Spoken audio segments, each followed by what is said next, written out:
Welcome to Lessons in Leadership. Steve Adubato with my colleague Mary Gamba. Mary, we kick off the program with a leader in the field of banking, Fred Castrovinci, New Jersey Regional President, Valley Bank, Commercial Banking. Good to see you, Fred. Hey, Steve. Great to be with you today. Mary, great to see you. Fred, do you admit that you were a former student of mine when I was teaching leadership at the bank? Do you admit this publicly? I do, and I appreciate it. Okay, I haven't screwed you up too much, right? No, and I want to thank Mary for all that she's done to help my career and leadership development. Mary, you really... She have to do it. She got I nothing. had everything to do with it. And thank you, Fred, for acknowledging my involvement in your development. I greatly appreciate it. Mary was there. I was She's there. Mary's always there. Hey, Fred, listen, describe your role at Valley. Let me disclose Valley, a longtime underwriter of our programming. Go ahead, Fred. As New Jersey Regional President over commercial banking, I run various teams throughout the state of New Jersey to support businesses of revenues anywhere from $3 to hundreds of millions of dollars to grow, provide access to capital, resources, expertise, and really, connect them to all resources that Valley has available to them. Mary. Speaking of teams, Fred, I want to jump right in. You are very much into wellness. I know that you are a former wrestler. I believe you're a current wrestling coach, if I remember correctly. Mary, not WWE wrestling. I didn't say WWE wrestling. I want to clarify. Brother. Collegiate, high school wrestling. High school, collegiate wrestling. I did not preface it with WWE, although my family, as you know, Steve, is a huge WWE fan. So I will make the distinction. I still think it's real, but go ahead. It's not? I thought the storylines were real. And talk a little bit, Fred, about that. Your passion for wellness, where that comes from, also the YMCA. I know there's a link there as well. So just talk a little bit. You were talking about teams, so just wanted to jump right into that topic of wellness. Absolutely. I think as a leader, right, in order for us to deliver the best of ourselves, to give energy to our people, you have to be centered and have your own disciplines. And it could be various things for yourself. It could be working out, it could be meditation, just quiet time for yourself. I've always had personal wellness, athletics as part of my upbringing, and coaching has been a passion of mine, helping people, developing others. So naturally, as my kids were younger in junior wrestling programs, I spent a lot of time coaching and helping them, even though they didn't always listen to me. It was always a pleasure to be part of that program. But, in all seriousness, the other part of this equation, other than wellness, which is a big theme in our leadership work, and also, let me also share that for the last 5-6 years, Mary, we've been leading the Valley Leadership Academy, more than that, actually. And Fred was one of the original folks in that academy, and we work with a great team over there now, Sabine Salvatore and all the other folks who have been great with that. But I want to be clear. The whole question of leadership development is tied very much, in my view, and I know in yours as well, Fred, to relationship building. It's a long-winded way of saying you're a relationship person. You work on relationships all the time. I have argued, and I won't get on my soapbox, that they're not as organic as people think. It's nice when that happens, but you have to be strategic and intentional in building relationships and consistent and giving, you say. Relationships take a long time. Trust takes a long time, and I think it really starts with trust, Steve. And how do you establish trust? You establish trust by showing up, number one, and that's more so in person, being consistent, following through on the things that you're saying you're going to do, and really listening and understanding the needs, mutual, I guess, motives and needs on both parties, and trying to align all of that where it makes sense, and understanding it may not all make sense on day one, and relationships evolve in different ways and phases over periods of time. If someone says, and I know Mary and I talk about this all the time, because we spend a lot of our time on business development, raising money for our not-for-profit production company, bringing in, keeping clients on our stand and deliver side. People say, I need to make a deal. And my response is, of course, we know you need to make a deal. You got to pay the bills. But transactional leadership versus relationship leadership, what's the difference, Fred? It's a big difference. And that's why being in it for the long run and not acting on today is where the people truly appreciate and understand when value is being created. Sometimes that takes a long time. We find that there is very little value in a transactional relationship, and those come and go with the wind. We are there to create value for the long term, and even if that's okay, if it's no for today and not yet, and we're willing to wait and be patient because we're not going anywhere. Hey, Mary, how do you like that? No for today. Just no for today, right? Go ahead, jump back in, Mary. I'm just laughing. My younger son, Fred, is an actor, and for years we always said it's not a no, it's just a not yet, or it's not a no. They're just looking for something different. So it's funny how you can frame that in your mind, and it is so true. Fred, I want to pivot. There's really no great pivot to the topic of AI innovation. If there's one thing that time has taught us is that change is the only constant. Not only do we need to adapt to internal, external factors and change around us, but sometimes we have to be proactive in innovating and working together with the team at Valley. I know that that is forefront on the mind of how are we continually evolving, innovating, and growing. Talk a little bit about innovation and what that looks like at Valley. So I'd like to start that by saying Valley being the largest bank headquartered in New Jersey, largest regional bank now, we've tripled in size over the last 7 years under Ira Robbins' leadership. With that explosive growth comes a lot of change, a lot of opportunity for our associates, potential disruption in places, a lot of strain on infrastructure. Our folks here at the bank are used to that constant change, that constant drive to be better, to deliver better solutions, to have more comprehensive solutions for our customers. We are constantly in that mode of growing, looking to the next thing, being better all the time. And with that, we are looking at AI as well today. We have governance committees around that. I think governance, especially in banking, which is highly regulated, governance is critical when it comes to AI. So we have already been integrating AI in various shapes and forms. It could be Microsoft Copilot within our internal systems. It could be for fraud detection systems on the AML and fraud side. And I think what I'm excited... AML, Fred, yes. We always try to translate acronyms. AML stands for? Anti-money laundering and fraud. Thank you, Steve. Go ahead. What I'm most excited for in the near term on the AI front for banking, as I'm front-facing and my teams are front-facing with customers, solutions that we can partner with fintech companies that can bolt within and onto our systems, that can look at activities of customers and identify needs very quickly, much more efficiently than us doing it in a manual way when we've got thousands and thousands of customers and transactions every single day. So understanding needs quickly, and then also maybe what's the next best product or service that's suited for a customer in a certain industry at a certain revenue size of their business and in a certain geography. So I'm really excited that we're in the process of talking to vendors and companies that work on those solutions. Before I let you go, you mentioned Ira, who's the CEO of the bank, and also it's interesting that Valley changed the name from Human Resources to People Resources, and Yvonne at the bank has been great in that regard. Her portfolio is much bigger than that. But tell folks why it's called People Resources and not Human Resources. It's all about people. We are leading and interacting. We are emotional beings.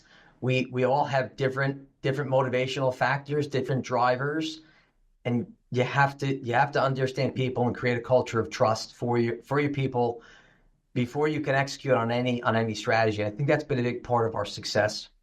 Yeah, AA will not replace the emotional side of human beings. Fred Castrovinci and the great team at Valley Bank. Thank you, my friend. Appreciate it, Fred.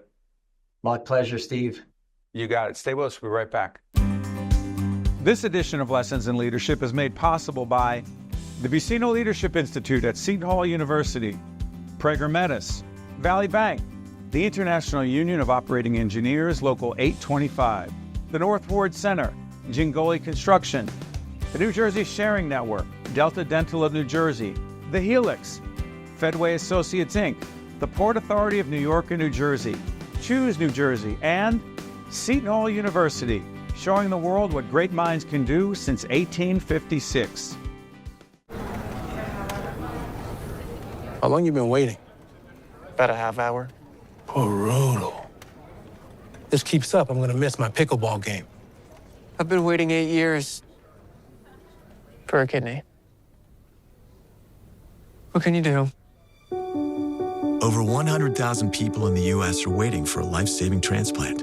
But you can do your part in an instant. Register as an organ donor today at njsn.org. We're now joined by Enrique Lavín, who's editor of Star Ledger Online. Enrique, good to see you. Good to see you, Steve. Thanks for having me. All right, let's get down to it. Every morning for years, I was one of the last people to open up my front door, walk out, grab my Star Ledger, get my coffee, and I was ready for the day. What is the biggest difference between what thousands and thousands of us did for so many years? Star Ledger is such a big part of our life, and the Star Ledger Online, please. Sure. Well, you nailed it on the head.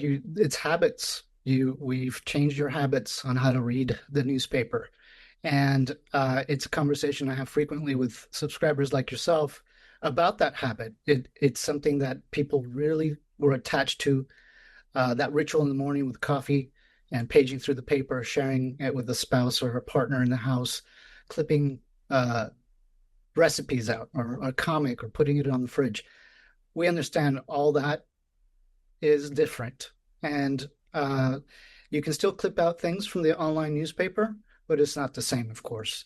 And so part of what we've been doing for the last year through my work as the editor is holding our subscribers' hands to enter the digital age. It's much like what I did 12 years ago with the Star Ledger staff. I was part of the team that helped train our entire staff to be digital first reporters and editors. And it's really no different. It's helping readers understand that you're going to get a little bit better experience, news experience, digitally than what you had with the paper. Enrique, let me follow up on this. This is part of our series on media leadership. Yeah. And so I'm curious, in bringing people, professionals into the field of media in the world you're living in versus the world so many of us came into media journalism the way we did. You're talking about digital skills and tools. Are the basic skills and tools of being a journalist different and you've added to them on the digital side, or is the entire profession totally different? That's a fantastic question. I get it all the time. And is it totally different? It's a lot different. I would say 25% of it is what we remember as newspaper journalists, right, as legacy media journalists, and that we still have the same principles. We're going to go get the heartbreaking news. We're going to ask the tough questions. We're going to stay ethical. We're going to maintain those high standards. The difference is the distribution, right? Is where we had TV, radio, and newspapers. Now you have a galaxy of places where our content is going. And that's where the change is. That's where the drastic change is. And in terms of finding the journalists who can do that work, yes, we actually go looking for experts, say, in social media, in newsletter reporting and distribution, in podcasting. All these are skills that are now almost required in the newsroom. Enrique, go back. Connect podcasting to Star Ledger Online. Sure. If I get my, again, as a subscriber to the online version as well, I see it there. I take my phone, I blow it up a little bit, and I go, oh, now I can read this. I put my glasses on, I can read that article. Where the heck does podcasting come into Star Ledger Online? Right. Well, see, Steve, that's been my job, is really to help you understand that with your Star Ledger subscription, you also have a subscription to NJ.com, and you are missing out. ConnectNJ.com to Star Ledger Online. Go ahead. So I mentioned that 12 years ago, I trained the Star Ledger staff to become digital first. Around that same time, NJ Advanced Media, the The newsroom parent, the that, parent company. that formed. It was basically a marriage between NJ.com and the Star Ledger, where NJ.com was already a digital first news operation, news and information entertainment operation, and the Star Ledger was print and ink and paper. And so today, the NJ Advanced Media Newsroom for the last decade, 12 years, has been providing content to both, to NJ.com and to the Star Ledger. The Star Ledger readers still, like yourself, enjoyed reading the newspaper and having it all in one place. The difference with NJ.com is whereas the Star Ledger focused on 5 core counties, Ledgerland is what we've traditionally called it, NJ.com has to cover the entire state. So we are all over the state now, as opposed to just concentrating on those 6 counties with bureaus, with covering local, really things on the hyper local level that we are striving to return today after 12 years. But covering the entire state is a different prospect, and what it comes down to is finding that audience. And we were trying to do that before the industry collapse or the industry reinvention. Is where is that new audience? And we thought it was we got to find that young audience where they are. We were building a website for college students. All of that thinking was going ahead until this thing came around. Facebook, Google, Twitter, that came around, and that changed everything. Yeah. And I'm curious about this. Media economics. So for our production company, our media production company, we spend a significant amount of our time bringing in the dollars, bringing in sponsors, underwriters, and keeping a very lean operation, as you do as well. But for some of us on this side of the equation, we're involved in both sides of the business of the business and the journalism and the content of the business. And historically, as you well know, there was always this discussion of separation of church and state, right, metaphorically speaking. And in media, that meant the market, the business people, the sponsorship people, the money people, they're over there. The journalists are over there. In our world, we're both. What are you? Correct.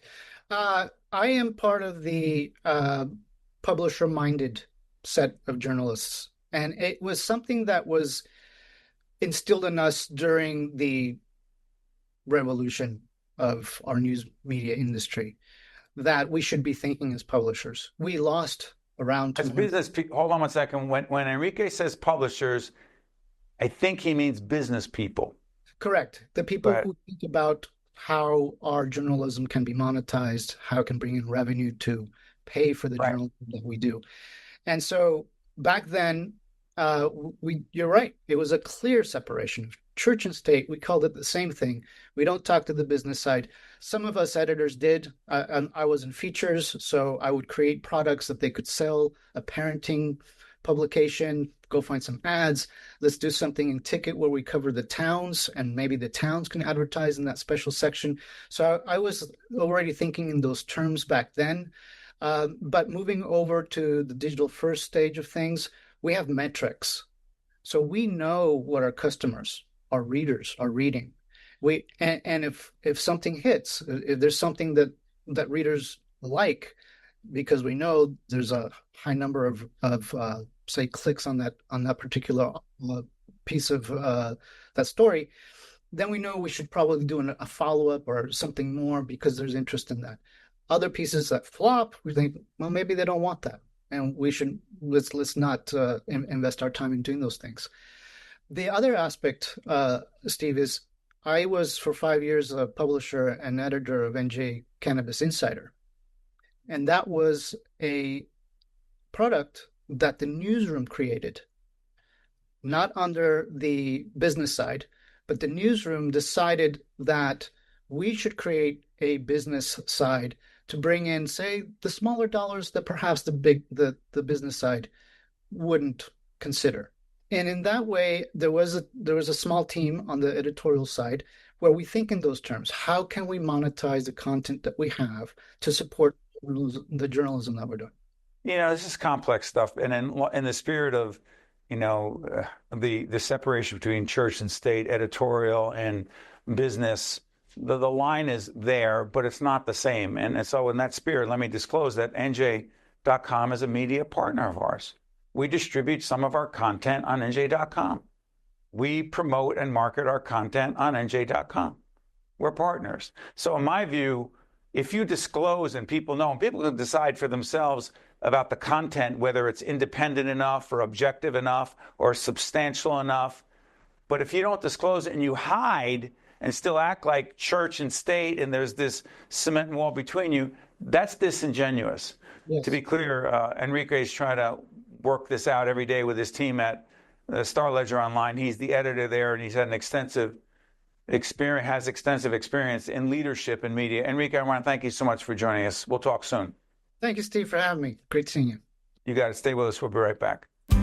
Promotional support for this edition of Lessons in Leadership with me, Steve Adubato, and my colleague, Mary Gamba, has been provided by NJ.com, NJBIA and New Jersey Business Magazine, CIANJ and Commerce Magazine, and the Meadowlands Chamber and Meadowlands Media. Welcome back to Lessons in Leadership. Steve Adubato with my extraordinary colleague, Mary Gamba. That's because we had an argument yesterday, and I, trying to make up. I always get afraid when Mary's peeved. How do you know when she does two things? Every once in a while, she raises her voice, but that's not the norm. What's the Mary move when she's really peeved? Yep. Completely quiet. Are you quiet now, or are you going to talk to me? I'm going to talk to you. I've said a million times, and I know you don't buy it. Nobody really thinks it's true, but the second any argument, whether it's with you, my husband, anybody in my world, it just goes back to zero because it ends up harboring too much negative energy in myself. With some of us, it stays longer. But no, I said some of us, Mary, not you. Oh, some of us. I thought you said some of it, meaning with me. I'm like, no.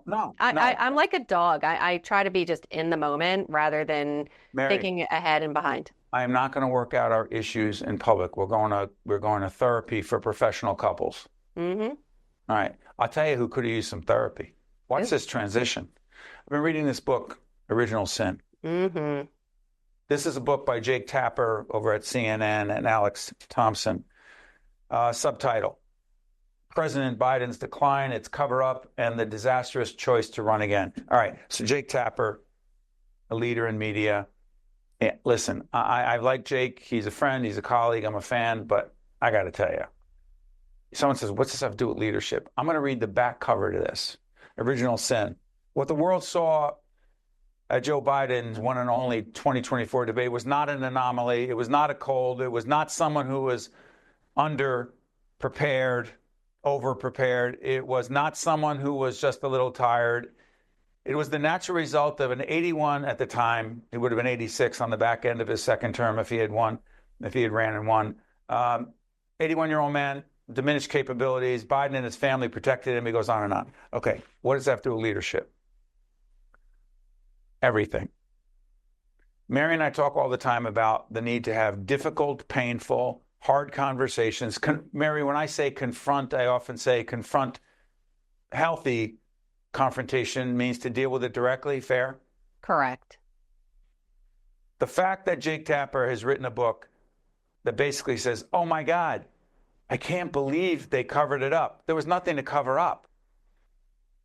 This isn't political. We saw it. It's not about Donald Trump, by the way. That's another leadership issue. A whole bunch of them, which is largely tell me what I want and need to hear and I'll be fine. That's a different subject.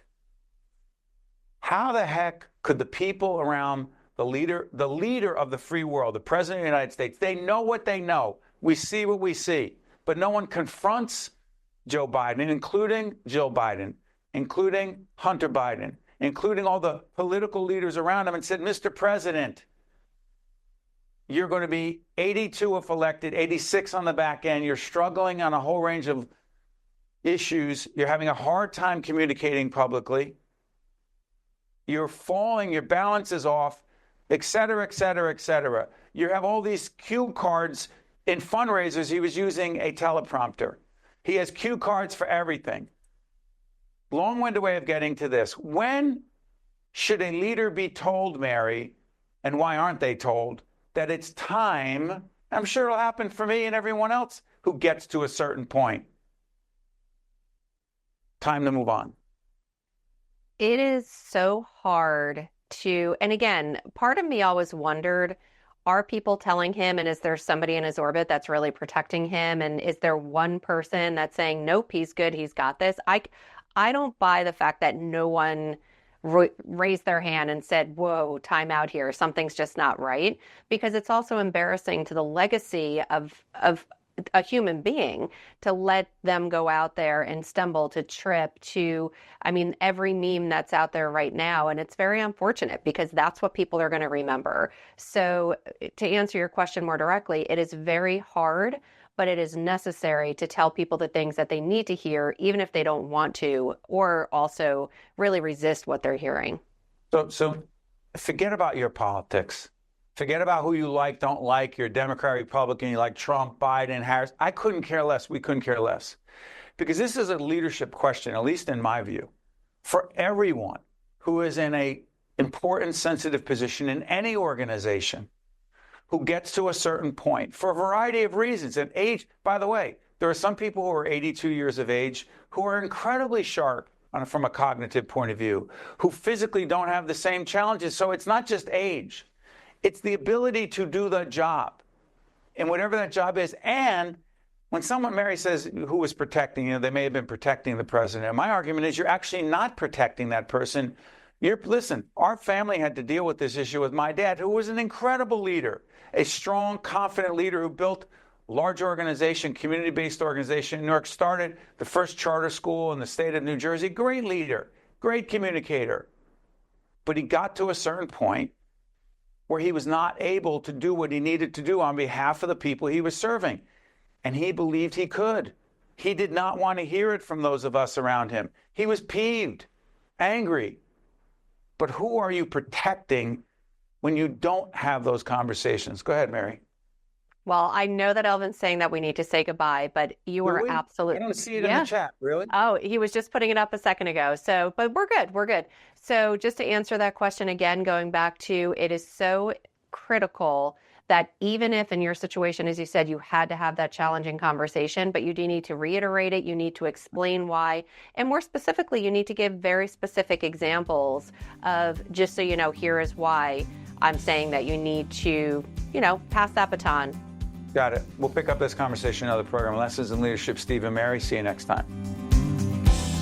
This edition of Lessons in Leadership is made possible by the Buccino Leadership Institute at Seton Hall University, Prager Metis, Valley Bank, the International Union of Operating Engineers, Local 825, the North Ward Center, Jingoli Construction, the New Jersey Sharing Network, Delta Dental of New Jersey, the Helix, Fedway Associates, Inc., the Port Authority of New York and New Jersey, Choose New Jersey, and Seton Hall University, showing the world what great minds can do since 1856. This is Mary Gamba. If you want more leadership tips and tools, log on to stand-deliver.com. Promotional support for this edition of Lessons in Leadership with me, Steve Adubato, and my colleague Mary Gamba has been provided by NJ.com, NJBIA and New Jersey Business Magazine, CIANJ and Commerce Magazine, and the Meadowlands Chamber and Meadowlands Media.